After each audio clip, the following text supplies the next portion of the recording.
Bir xanım sual verir ki, salam, hər vaxtınız xeyir. Namaz qılıb hicabda olmamaq günahdır mı? Elə bir xanımlar var, hansı ki, görsən, əlhamdülillah, ibadət edirlər, amma başlarını bağlamırlar hələ ki. Yəni, bir nəsihət edərdiniz və bu ilə inşallah... Nəsihətim budur ki, ümumiyyətlə, Allah Taala Quran-ı Kərimdə qadınlara hicab bağlamağı əmr edir. Bəli.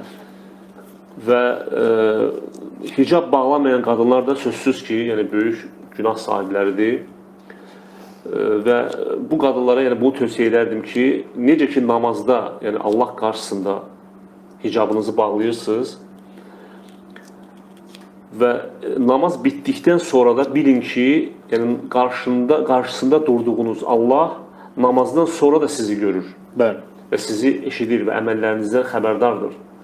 Və hər bir halda Allahdan qorxmaq lazımdır. Necə ki namazda hicablısan, hicab geyinirsən, elə də namazdan sonra da bu halda ol. Yəni naməhrəmin qarşısında.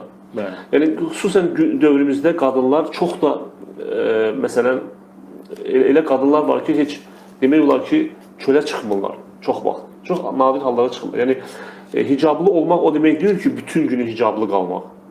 Sadəcə naməhrəmlə qarşılaşmağın ehtimal olunan yerlərdə çölə çıxanda, bəli. Demək, hicablı olmağı tələb edir bizdən şəriətimiz. Və ona görə də demək, bu bacılara yəni tövsiyəm budur ki, yəni hər bir halda Allahdan qorxsunlar və bilsinlər ki, ölüm hər bir halda, hər bir zaman bizi haqlaya bilər. Yəni gözlənilmədən gəlir. Ölüm gözlənilmədən gəlir. Və Allahın qarşısına hicablı getmək sözsüz ki, daha yaxşıdır. Ən gözəl. Və ən gözəl budur. Yoxsa insan evindən çıxanda bilmirsən, sən evə qayıdacaqsan, yoxsa yox.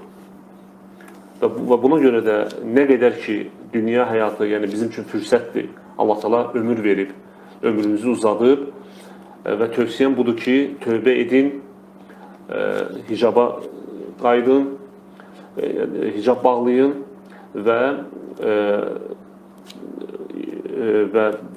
Allahı da, yəni Allahla da bu cür halda, yəni tövbə etdiyiniz bir halda qarşılaşın.